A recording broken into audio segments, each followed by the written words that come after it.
In the cold vastness of space, humanity had long been considered an insignificant species, just another fleeting moment in the grand expanse of the cosmos. The galactic powers, the ancient and mighty civilizations of the stars, viewed Earth and its inhabitants with a mixture of amusement and disdain. They were too primitive, too chaotic, and far too young to pose any real threat to their dominance. Earth had been ignored, left to evolve at its own pace, unnoticed in the shadow of older, wiser races. But what the galaxy's ancient powers did not understand was the fundamental truth of humanity. Earth's inhabitants had something that no other species in the galaxy possessed. They had resilience. They had drive. And they had the deep, unshakable belief that they could rise above anything that stood in their way. It was that spark, the drive to survive, to thrive, and to rise, that ignited the chain of events that would forever change the course of the galaxy. It began in the year 2125. The first manned expedition to Alpha Centauri, the closest star system to Earth, had returned with astonishing news. They had discovered an abandoned alien vessel drifting in the outer reaches of the system. It was ancient, far older than any civilization on Earth, yet its technology was still functional. For the first time in human history, they had found proof that others had traveled the stars long before them. At first it was merely a curiosity, a scientific anomaly. But when humanity's brightest minds began to analyze the alien ship's technology, they discovered something that would change the course of human history forever. Hidden within its systems was a treasure trove of knowledge. Blueprints for faster-than-light travel, advanced weaponry, and an understanding of physics that was centuries ahead of Earth's own. The implications were staggering. Humanity was now on the cusp of becoming a galactic power, not in 1,000 years, but within a single generation. It was an opportunity unlike anything seen before, and it could not be ignored. But, as is often the case with those who rise quickly, there were those who saw humanity's ascent as a threat. The Galactic Council, a loose alliance of the oldest and most powerful civilizations in the galaxy, had long maintained a delicate balance of power.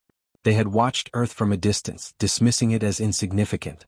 Now they could no longer afford to ignore the growing potential of this young species. Their response was swift and brutal.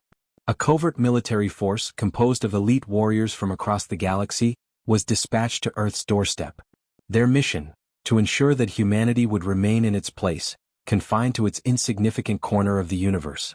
They would not allow a mere upstart species to challenge their centuries-old dominance. But humanity, in its newfound strength, would not go quietly into the night. The world united under the banner of survival, setting aside centuries of division and conflict. Governments, once divided by ideology and culture, now worked together for the common good. A military-industrial complex emerged overnight, producing weapons and ships of war at a pace never before seen in human history.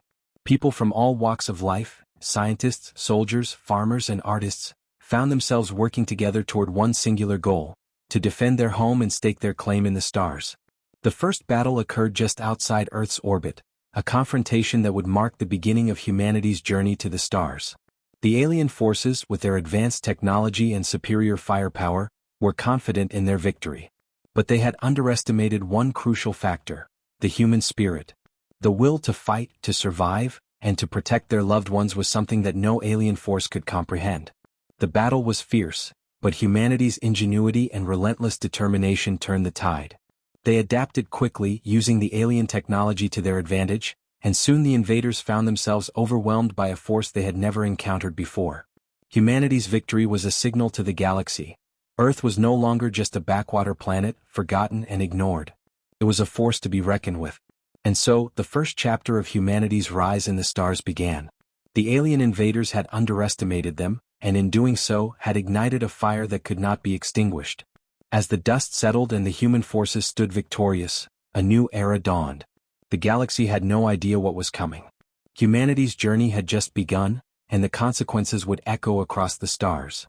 The aftermath of humanity's victory against the alien invaders reverberated throughout the galaxy like a shockwave.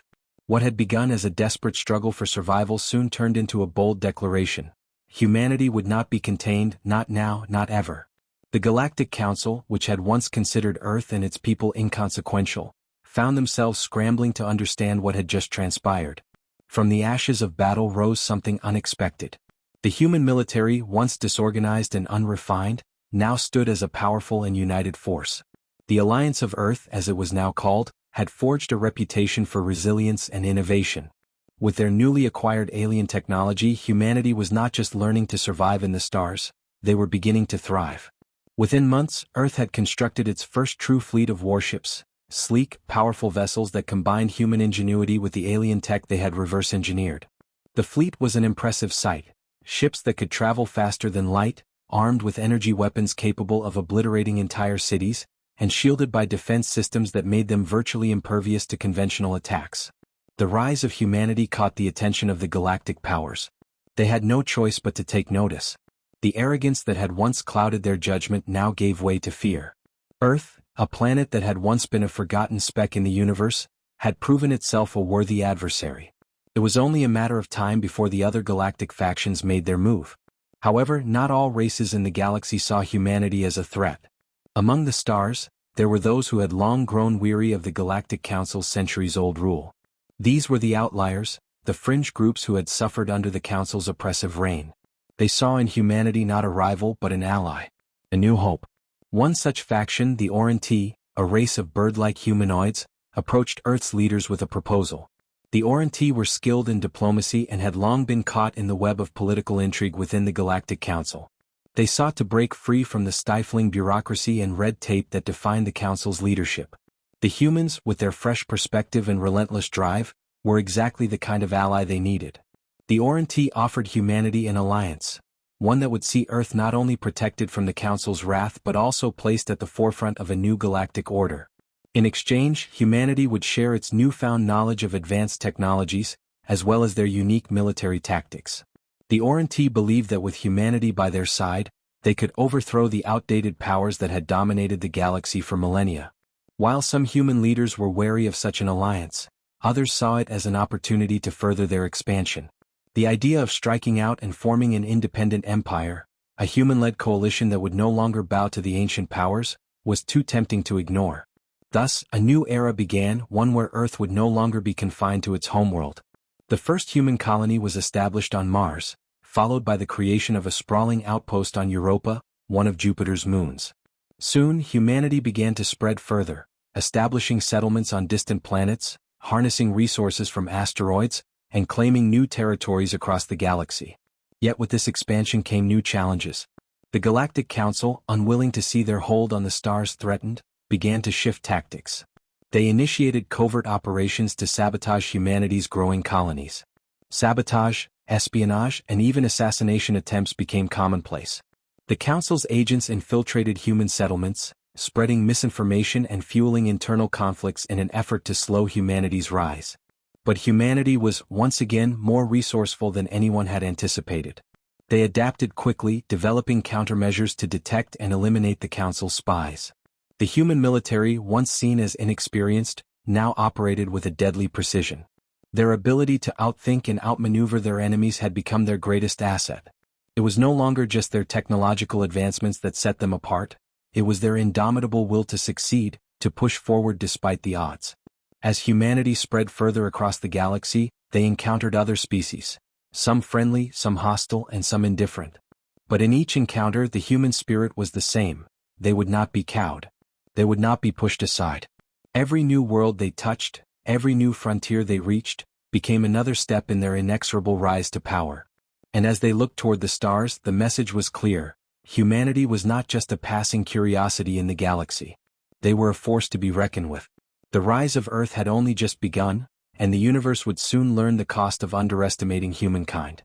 As humanity's colonies grew, so did its influence.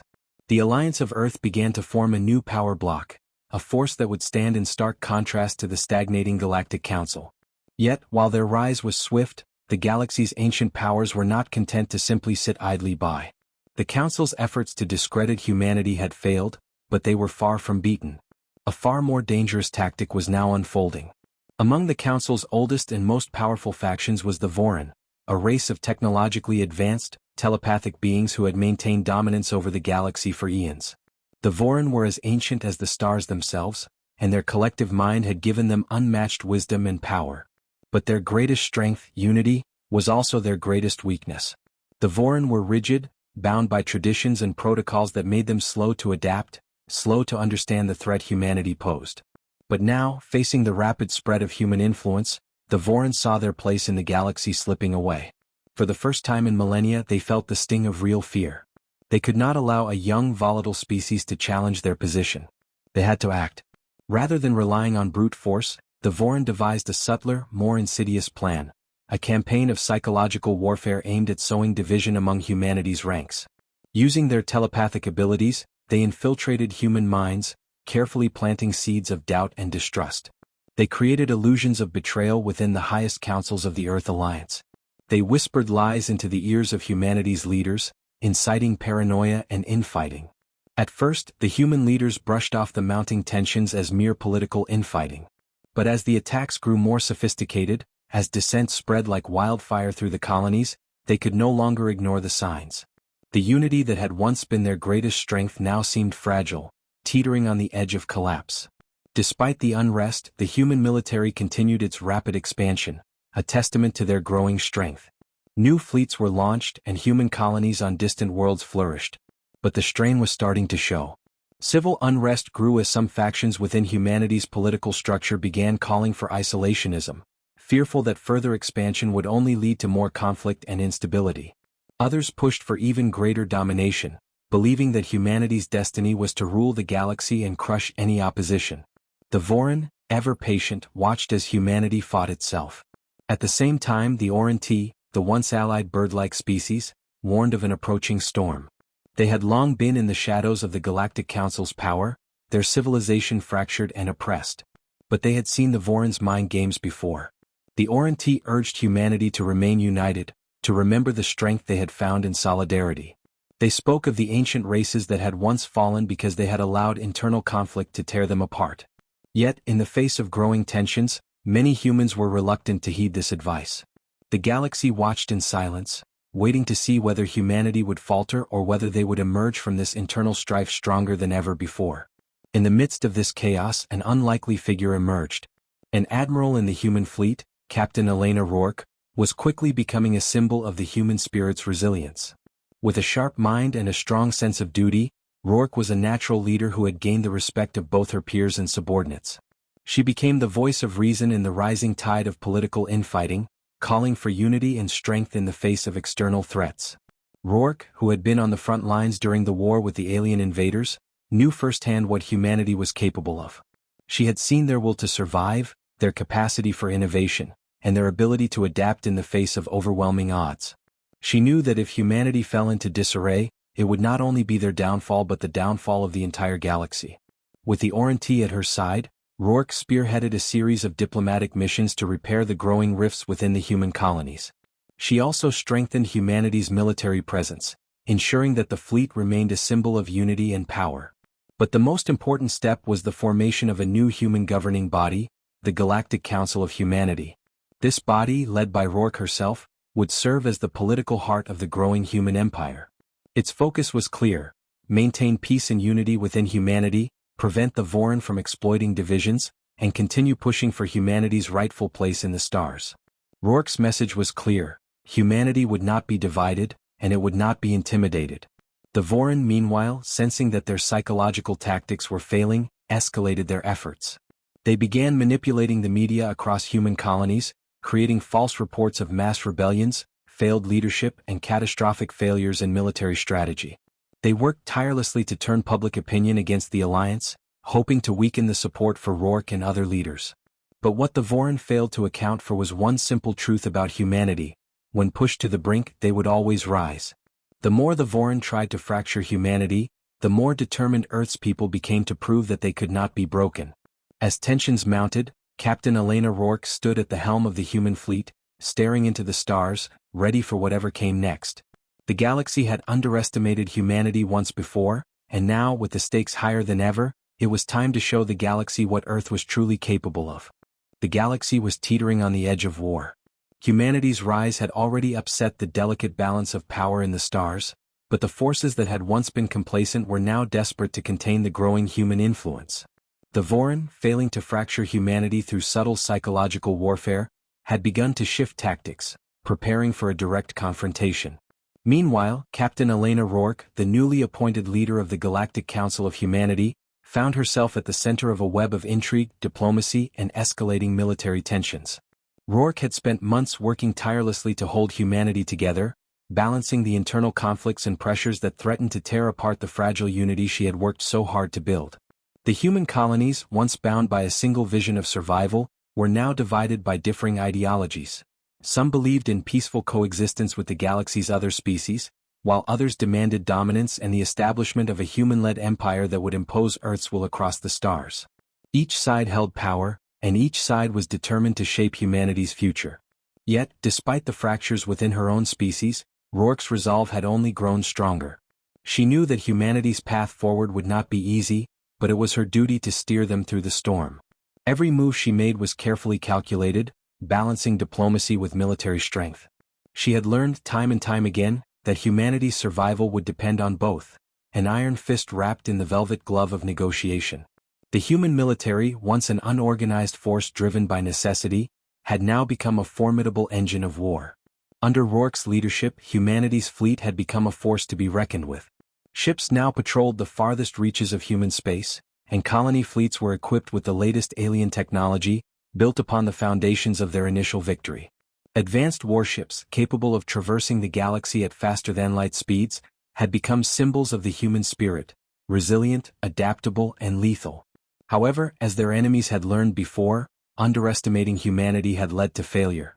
And now, the galaxy would face the consequences of that miscalculation. The Vorin, aware of their growing vulnerability, had begun preparing for a more aggressive course of action. Their telepathic powers, once seen as their greatest advantage, now became a double-edged sword. With the failure of their covert operations, they resorted to more direct influence.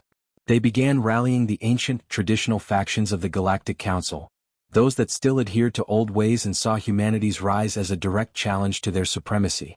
In the shadow of this brewing conflict, Rourke received a troubling report. The Vorin had activated a vast network of deep space weaponry, previously thought to be only theoretical. Hidden in the outer reaches of uncharted space, they had constructed a series of orbital defense platforms, capable of devastating entire planets with the press of a button. The Vorin had made it clear, they would do anything to preserve their dominance. The first salvo in this new war came without warning. A series of unprovoked attacks hit one of the human colonies, Vega Station, a vital outpost located on the edge of human space. The attack, though brutal, was swift and efficient, executed with military precision. The human fleet dispatched a retaliatory force, only to be met with an ambush. The Vorin had lured them into a trap, and now the galaxy's newest power found itself drawn into an all-out conflict. Despite the blow, Rourke did not falter. She immediately called for a summit of the Galactic Council of Humanity, where she addressed the situation with clarity and determination. The Vorin have struck first, but they will not strike last. Humanity will stand together or we will fall divided. We have risen to this point because we refuse to back down. We will fight not for conquest but for survival. For our future. In the coming weeks, the Alliance of Earth mobilized its forces in a massive counteroffensive. Every human warship, every fighter, every soldier was brought to bear. The colonies, once fractured and uncertain, now rallied around a common cause, to preserve the future they had fought so hard to build. Rourke knew that this would be a fight unlike any humanity had faced before. The Vorin, with their telepathic powers and centuries of experience, were a formidable enemy. But humanity had something they didn't, an unyielding resolve, an ability to adapt, and a willingness to innovate when pushed to the brink. With the full might of the human military now mobilized, a strategic alliance with the Oriente was finalized, bringing with it an invaluable asset. The Oriente had developed unique technology that could counter the Vorin's telepathic influence, effectively neutralizing their ability to infiltrate human minds. This gave Rourke and her commanders an edge they sorely needed. The first phase of the war was a series of skirmishes, small-scale battles fought in the shadows of the farthest reaches of space. The Vorin, unable to maintain a dominant presence without their telepathic advantages, were forced to rely on traditional warfare. Yet even without the full use of their powers, the Vorin's technological prowess and vast fleets were still an overwhelming force.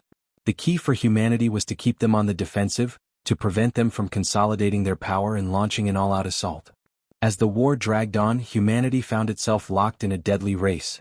Could they develop new technologies and tactics faster than their enemies could adapt? Could they unite all the factions of humanity, overcoming their internal strife, long enough to defeat the Vorin? Captain Elena Rourke knew one thing for certain. This was only the beginning.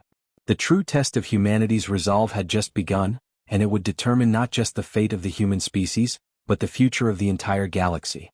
The war between humanity and the Vorin had escalated rapidly. What began as a series of skirmishes soon blossomed into full-scale conflict, with entire fleets clashing in the void of space. Each side fought fiercely, the stakes higher than ever before. The Vorin, despite their psychic abilities and superior technology, found themselves facing a foe unlike any they had encountered. Humanity was not only able to hold its ground, they were innovating at an incredible pace, developing new strategies and technologies on the fly. Captain Elena Rourke, still firmly in control of the Galactic Council of Humanity, had quickly proven herself to be a leader of unparalleled strategic brilliance. Her experience in the early battles of the war had shown her the importance of flexibility and the human spirit's unrelenting capacity for adaptation. Unlike the Vorin, who were bound by centuries of tradition, humanity thrived in chaos, learning from mistakes and evolving as a force that could not easily be predicted. Under Rourke's leadership, the human fleet had begun pushing back against the Vorin's initial advances. With the Orinthi's telepathic countermeasures in place, the Vorin were no longer able to infiltrate human minds, and their once powerful psychological warfare had lost much of its effectiveness. The human fleets, which had been caught off guard in the early days of the war, were now operating as a well-coordinated force, striking swiftly and decisively. The war was not without its costs, however. The human colonies, particularly those on the outer edges of space, were under constant threat. Cities were devastated, lives lost, and resources stretched thin. Rourke understood that the war would not be won solely through military might. The battle for hearts and minds was just as crucial, and she needed to ensure that the human population remained united and resolute in their fight for survival. Propaganda campaigns were launched, highlighting the resilience and strength of humanity, and portraying the Vorin as an existential threat to all that humanity had built. But despite these efforts, the fractures within human society were becoming more pronounced. Some factions, particularly the isolationist groups who had opposed Rourke's expansionist policies, began calling for an immediate ceasefire, arguing that humanity should focus on strengthening its own borders instead of engaging in a galactic war that could ultimately destroy them. These voices, growing louder, threatened to undermine the unity that Rourke had worked so hard to cultivate. Even in the face of external threats, humanity's internal divisions remained a major challenge. In the midst of this turmoil, Rourke called for a summit to address the growing unrest. It was clear that the war could not be won with division, and the fate of humanity's future was at stake. Her message was simple: we fight not just for our survival, but for the future of every human being who dares to dream of the stars. Despite her impassioned plea, a faction of dissidents led by General Marcus Hale, a popular and influential leader within the isolationist movement, refused to back down. Hale argued that the war had been forced upon humanity by the Vorin's aggression, but it was not their fight to win, it was their fight to survive. He called for a more cautious approach, one that prioritized defending humanity's colonies and securing their own safety before attempting to expand further. The ideological divide within the human leadership was growing wider. Meanwhile, the Vorin were regrouping, adjusting to humanity's new strategies. Their fleets, once thought to be invincible, were being decimated by humanity's tactical ingenuity. But the Vorin were not without their own tricks. They had an ace in the hole, a secret weapon they had kept hidden for centuries. The Vornox, an ancient battle fleet capable of decimating entire systems in a single devastating strike. The Vornox were rumored to be the weapon of the gods, a fleet of warships that had been sealed away in the deepest reaches of the galaxy. The Vorin had long kept their existence a closely guarded secret, but now, desperate to reclaim their upper hand, they were preparing to unleash them upon the human colonies. News of the Vornox spread quickly through the human military and political circles, sending shockwaves of fear and uncertainty throughout the alliance. The Vornox, it was said, had the power to destroy entire planets, and humanity had no way of defending against them. The possibility of such an overwhelming force loomed over the galaxy like a dark cloud. As the threat of the Vornox grew more imminent, Rourke made the bold decision to take the fight directly to the Vorin homeworld. She knew that if humanity was to survive, they needed to destroy the Vorin's war machine at its heart. But the journey would not be easy. The Vorin homeworld was located in the heart of the most heavily fortified sector of the galaxy, a place where few ships had dared to venture. The risk was immense, but Rourke understood that desperate times called for desperate measures. The human fleet, now battle-hardened and equipped with the latest in alien technology, prepared for the greatest mission in humanity's history. Their goal was clear: Infiltrate the Voron homeworld, neutralize their command structures and prevent the Vornox fleet from being deployed. It was a suicide mission for many, but the soldiers of the Alliance knew what was at stake.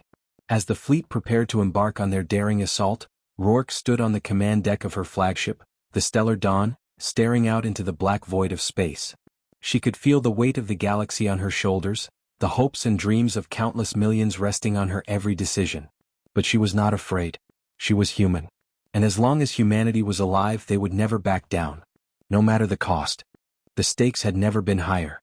As the human fleet prepared to venture into the heart of the Voron Empire, every officer, every soldier knew the risks they were taking.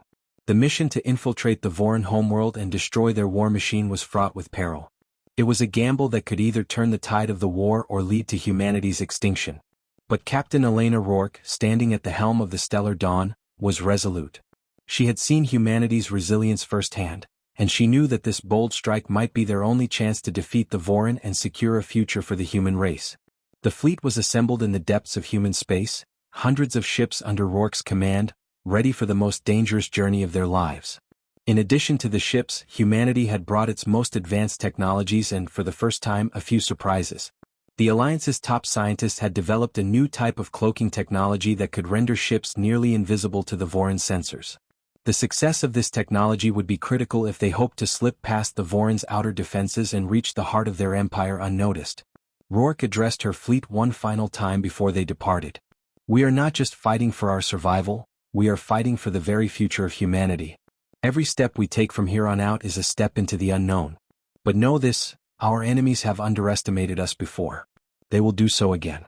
And this time we'll show them just how wrong they are."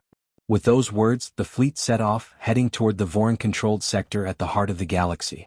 As they entered the uncharted region, they encountered their first major obstacle, the Voron's outer defense ring, a vast array of sensor arrays, orbital platforms and automated weapons that could detect any intruders. The human fleet activated their cloaking technology, but the Voron were no fools. Despite the human fleet's efforts, the Voron had set traps. Long-range scans detected an anomaly, a small but highly advanced fleet of shadow ships hidden from most sensors. "We've been compromised," said Commander Aiden Torin, the fleet's chief tactician, his voice grim. "The Voron have been expecting us." The fleet's position was perilous. They were in the heart of enemy territory with no way to retreat. The Voron would soon close in with overwhelming numbers. But Rourke's determination never wavered. "We fight. We fight because we don't have a choice. The survival of humanity depends on this." The human fleet, though heavily outnumbered, fought with a ferocity that stunned the Voron. The battle was intense, with ships weaving through the chaos of exploding debris and blinding energy beams. But the human ships, using the element of surprise, were able to destroy the Voron defense platforms one by one. It was a small victory, but it bought them precious time to continue their advance. As the fleet moved deeper into the Voron sector, the gravity of the mission set in. This was no longer about individual victories or skirmishes, it was about saving humanity's future. The tension was palpable, and every officer and soldier aboard each ship was acutely aware that they might not make it back. The Voron were cunning, their telepathic abilities a constant threat, and they would stop at nothing to repel this invasion. The next obstacle came in the form of the Vornox, the legendary fleet of ancient warships that had been hidden away for centuries. Humanity had prepared for this moment, but nothing could fully prepare them for the sight of the Vornox in all their devastating power. The ships were massive, almost godlike in their design, their dark hulls radiating an ominous energy. Each one was a weapon of mass destruction, capable of wiping out entire fleets with a single strike. Rourke's eyes hardened as she took in the approaching Vornox fleet. This was the true test of humanity's resolve. She issued the command to engage, knowing full well the risks involved. The human fleet, though smaller and less powerful, had the advantage of agility, using hit-and-run tactics to outmaneuver the lumbering Vornox. But even the best tactics couldn't overcome the raw destructive power of the Vornox. One by one, human ships were torn apart by the massive warships, their advanced shields and energy weapons no match for the Vornox's firepower. Rourke's flagship, the Stellar Dawn, led the charge, weaving through the chaos of battle, determined to reach the Voron homeworld and complete the mission. In the midst of the battle, a communication came through from General Marcus Hale, the leader of the isolationist faction who had long opposed the war. "Rourke, this is madness. You're throwing away humanity's future. There's still time to end this conflict without losing everything." Rourke's answer was unwavering. I won't stop. We've already come too far. We've already lost too much. I will not let humanity's future slip through our fingers now. Despite the heavy losses, the human fleet pushed on. It was a desperate race against time. The Vornox were powerful, but they were not invincible. The fleet had developed a new weapon, a prototype warhead designed to penetrate the Vornox's impenetrable shields. The warhead, when deployed, could disable their systems long enough to allow human ships to strike at their core. The only problem was that it required a volunteer to deliver it directly into the heart of the Vornox flagship. A one-way mission with no guarantee of survival. Aboard the Stellar Dawn, Lieutenant Evelyn Brooks, a young and brave officer, volunteered to pilot the warhead into the Vornox flagship. If this is what it takes to save humanity, I'll do it. We all knew the risks when we joined this fight. With Brooks at the helm, the warhead was launched toward the heart of the Vornox fleet. The countdown began. As the weapon hurtled toward its target, the human fleet concentrated all its firepower on the remaining Vornox ships, knowing that if Brooks succeeded, this battle might be over. The moment of truth arrived. The warhead collided with the Vornox flagship, and a blinding explosion lit up the galaxy. The Vornox flagship crumbled, and the remaining Vornox ships went into disarray. Victory was within humanity's grasp, but the cost was steep. Lieutenant Brooks was gone. Many others were lost. But the war was far from over. The Voron, although wounded, were still formidable. Humanity had struck a blow, but it would take everything they had to finish what they had started. And as the Stellar Dawn limped toward the Voron homeworld, Rourke knew this. The galaxy would never forget the price humanity had paid for its place in the stars. The explosion of the Vornox flagship sent shockwaves through the galaxy.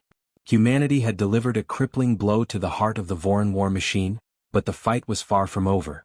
As the remaining Voron ships retreated into the depths of their territory, Captain Elena Rourke and her fleet pressed forward toward their ultimate goal, the Voron homeworld. There, buried beneath centuries of advanced defenses, lay the central command and control network that governed the entire Voron Empire. If humanity could strike there, the war could be won. But the journey would be perilous. The Voron were not known for surrendering easily, and even with the destruction of the Vornox, they still controlled vast fleets, innumerable weapons, and the formidable power of their telepathic abilities. The human fleet, despite their recent victory, was battered and bruised. The Stellar Dawn, along with the other ships, limped forward, their hulls scarred by the brutal battle, but their resolve stronger than ever. As the fleet approached the Voron homeworld, Rourke was forced to confront the reality of their situation. There was no turning back. The vast, black expanse of space stretched before them, and within that emptiness lay a planet that had for millennia stood at the pinnacle of galactic power. The stakes of this mission were greater than any humanity had faced before. If they succeeded, they would have not only secured their place in the stars, but they would have struck a blow for every oppressed species that had ever existed under the Voron's thumb. If they failed, humanity would be erased from the galaxy's memory, just another casualty of an ancient, unstoppable force. Rourke gathered her senior officers in the war room aboard the Stellar Dawn, the flagship of humanity's fleet. The room was filled with the grim faces of warriors who had fought in countless battles and survived the harshest of conditions. Yet despite their stoic demeanor, they knew this final assault was unlike anything they had ever faced. "We're not just fighting for our survival anymore," Rourke began, her voice steady but tinged with the weight of the moment. "We're fighting to make sure humanity's future is written by us, not by them. The Voron will try to break us. They'll use every weapon they have. But they don't understand what they're up against. We are humanity. And we will rise." There was no applause, no cheer, just the quiet affirmation of soldiers who knew what was at stake. With the fleet now in range of the Voron homeworld's outer defenses, Rourke gave the order to advance. The human ships powered through the darkness, dodging incoming fire and evading the Voron's automated drone forces that patrolled the outer reaches of the planet. The Voron had expected an attack, and their defenses were formidable. Yet, humanity's ingenuity once again proved its worth. The fleet had developed a new form of electronic warfare that jammed the Voron sensor networks, blinding their defenses just long enough for the ships to break through. But the closer they got to the Voron homeworld, the more they realized the scale of the threat they were facing. The planet was surrounded by an almost impenetrable force field, a last line of defense that protected the heart of the Voron Empire. No ship had ever breached this barrier, and many believed it was an insurmountable obstacle. Yet the human fleet was not deterred. The scientists of the Alliance had been working on a top-secret project, a device that could bypass the force field. A risky gambit, It relied on human knowledge of Voran technology and the invaluable insights gleaned from the battlefields. After weeks of testing, they had developed a quantum disruptor, a weapon capable of short-circuiting the force field's power and allowing the human fleet to land on the planet's surface. Rourke's hand hovered over the console as the countdown to deploy the device began. "Once this is done," she said quietly to her team, "there's no going back. We land, we fight, and we end this." With a deep breath she gave the order. The disruptor fired, sending a pulse of energy toward the force field. For a heart-stopping moment, nothing happened. Then a brilliant flash of light erupted from the planet's surface, and the barrier flickered and collapsed. It was their opening. The human fleet surged forward, breaching the final defense. As the fleet entered the atmosphere of the Voran homeworld, a wave of both awe and fear washed over the crew. They were entering the very heart of the galaxy's most ancient empire. Their enemies, the Voran, were cornered. Yet even in their most desperate hour, they had one final weapon to unleash, their telepathic onslaught. As the human forces descended onto the surface of the planet, they found themselves facing more than just physical opposition. The Voran, though weakened by their losses, launched an all-out telepathic assault. A cacophony of voices echoed in the minds of every human soldier, each voice more oppressive than the last. They whispered doubts, fears, and nightmares into the minds of humanity's warriors, hoping to fracture their resolve. For a moment, it seemed as if the Voran's telepathic abilities might succeed, as some of the human soldiers staggered, clutching their heads, unable to withstand the overwhelming pressure. But the human mind was a force that had proven time and time again to be unpredictable and resilient. Some soldiers resisted the telepathic assault, their determination acting as a shield. Others, like Rourke, found strength in the unity of their cause. "I won't let them win," Rourke muttered under her breath, her hands gripping the command chair. "We are not broken." The human forces reached the core of the Voran city, a sprawling metropolis filled with ancient structures and guarded by some of the most advanced technologies in the galaxy. In the heart of this city lay the Central Command, the last bastion of the Voran's control. The final assault was a storm of gunfire, explosions, and chaos. The human soldiers, aided by the Oranti and their technology, fought their way toward the heart of the Voran Empire. Every step they took brought them closer to victory, but the cost was mounting. The Voran fought with desperation, their telepathic powers flaring as they clung to the last remnants of their civilization. And then, as the human forces stormed the command center, Rourke's team reached the control room.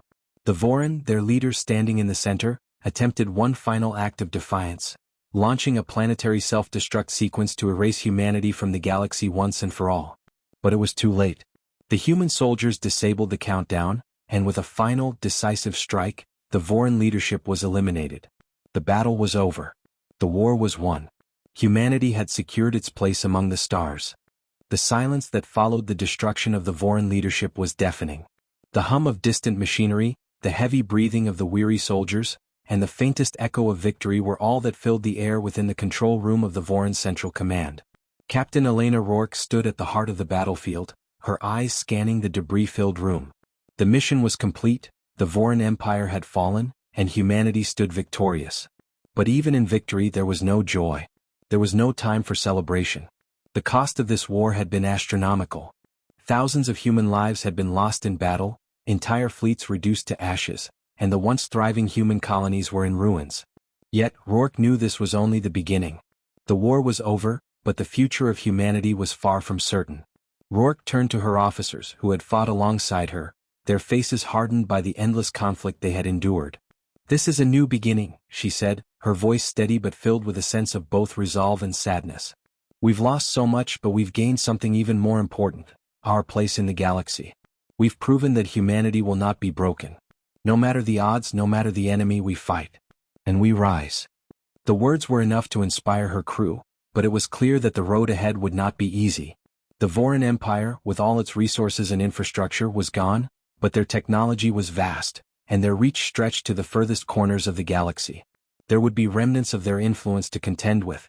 The galaxy, once ruled by the Voran, now had a power vacuum. And with that vacuum came the danger of other forces vying for control. The Galactic Council of Humanity, which had been created during the early days of the war, now had to step into the role of governance. Rourke, though weary, was firmly committed to guiding humanity through this uncertain time. She knew the human race would need more than just strength. They would need unity, resilience, and wisdom to navigate the new political and social landscape. "We will rebuild," Rourke declared, "not just the colonies but our very foundation as a species. We'll lead with compassion and vision, forging new alliances, and ensuring that the mistakes of the past are never repeated." The human fleet, which had once been outclassed by the Vorin in both technology and numbers, was now a force to be reckoned with. Their victories over the Vorin were proof of their unyielding spirit. The war had forged them into something greater than the sum of their parts, and humanity was now poised to take its place in the galaxy. But Rourke knew it wouldn't be easy. There would be many challenges ahead as humanity sought to balance power with wisdom, strength with humility. As the Stellar Dawn and the rest of the fleet began their journey back to the core of human space, Rourke looked out over the vast expanse of stars, reflecting on the trials humanity had faced. The road to this victory had been paved with sacrifice, and though humanity had emerged victorious, the scars of the war would never fully fade. But in those scars Rourke found strength. The strength of a species that had risen from the ashes time and time again. Back on Earth, celebrations erupted across the globe. The people who had long lived in the shadow of war could finally breathe a sigh of relief. But as the celebrations took hold, there was an underlying understanding that this victory was not just for the present, but for the future. The human race had overcome an ancient empire that had sought to crush them beneath its heel, and in doing so, they had proven that they were no longer just a fragile species clinging to existence. They were a force to be reckoned with. Humanity's journey into the stars had only just begun. They had conquered their greatest enemy, but the galaxy was vast, and there were still unknown dangers lurking in its depths. However, with each victory humanity had proven one thing: they were unstoppable. The galaxy, for the first time in millennia, was at peace. But the peace was fragile, and in the back of every human's mind, there was the knowledge that the stars had a way of challenging the strongest of species. But for now humanity would rest. They had earned it. And when the next challenge came, because Rourke knew it would, humanity would meet it head-on, unbroken and ready to rise again.